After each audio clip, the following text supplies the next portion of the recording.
What if Russia used a non-strategic nuclear weapon in Ukraine? How would the situation play out? What are the probable responses? The Russian leadership has used nuclear threats to signal its displeasure with the expansion of NATO, suggesting it will deploy nuclear-capable missiles near Finland and Sweden if they join the alliance. Many of these nuclear threats are signals, meant to politically coerce. But what if Russian President Vladimir Putin decided to use a nuclear weapon in Ukraine to change the apparent negative direction of the Russian invasion there? 4 response options seem at least plausible. The West could use a nuclear weapon or weapons against Russian forces, in or outside Ukraine. It could conduct a conventional military attack on Russian forces, in or outside Ukraine. It could continue its current policy of supplying Ukraine with weapons while avoiding direct conflict with the Russian military, or it could press Ukraine to settle the conflict, on terms that give Russia a face-saving out. Responding in kind to a Russian nuclear attack and caving to nuclear coercion are clearly unwise, but the other options have risks and uncertainties that make one thing obvious: Russian use of a nuclear weapon or weapons in Ukraine would greatly increase the likelihood of direct NATO-Russia conflict. Russian nuclear doctrine and the war in Ukraine. So far, the Russian leadership pronouncements about potential nuclear weapons use seem to correspond to well-known Russian nuclear declaratory policy.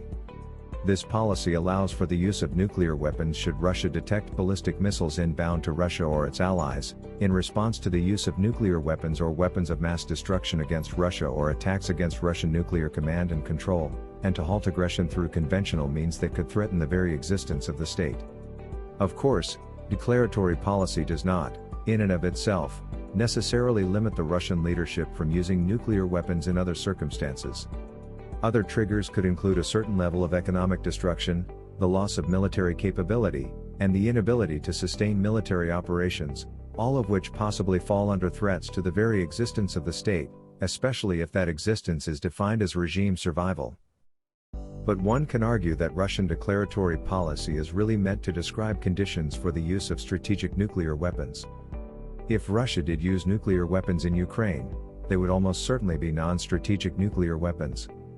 There are multiple ways to define and understand what constitutes a non-strategic weapon, but the label is often a general reference to shorter-range, lower-yield nuclear weapons, sometimes referred to as tactical nuclear weapons, intended to be employed against theater targets. Russia's threshold for the use of non-strategic nuclear weapons may be below that of its escalatory policy, given its deep reserve of thousands of non-strategic nuclear weapons and the dual conventional nuclear capabilities of all its production line missiles. These realities and Russian military writings suggest a war-fighting role for non-strategic nuclear weapons. Russian use of non-strategic nuclear weapons in Ukraine could take several forms.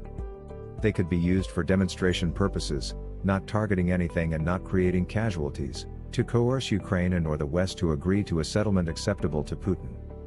Tactical nukes could be used to target military units to change the operational situation on the ground, although to do so significantly would likely require multiple non-strategic nuclear weapons strikes. Given the level of Russian barbarity and willingness to decimate urban areas, it is also conceivable that they could be used against a city as a form of ultimate coercion. Regardless of reason, let us assume Russia has used a nuclear weapon in Ukraine. How do the West and the United States in particular react?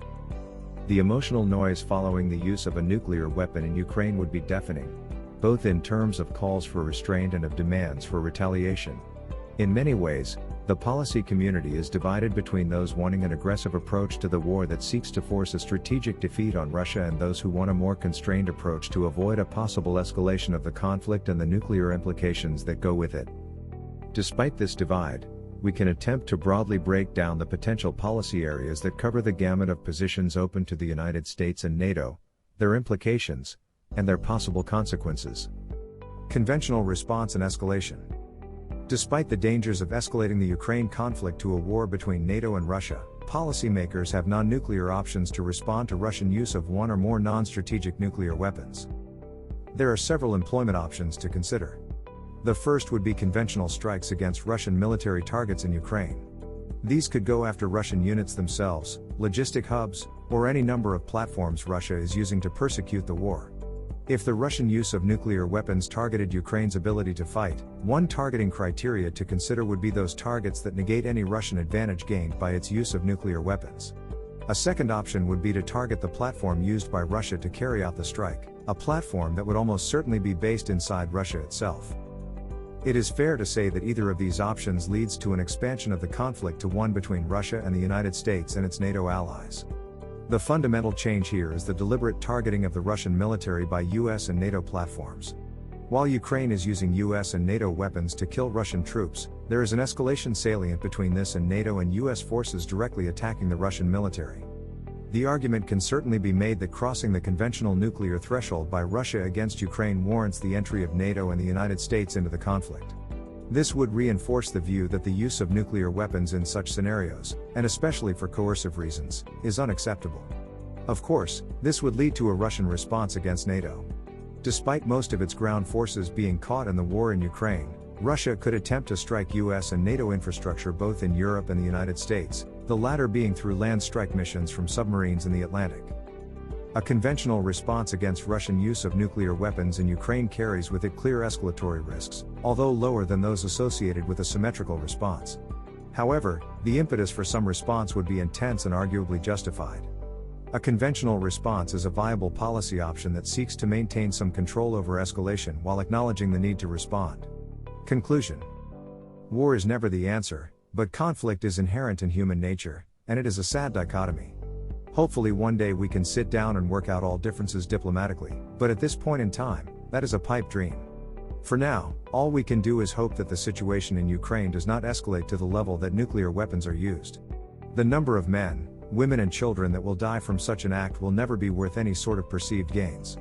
Human life in war gets devalued and the importance of a leader increase in wartime.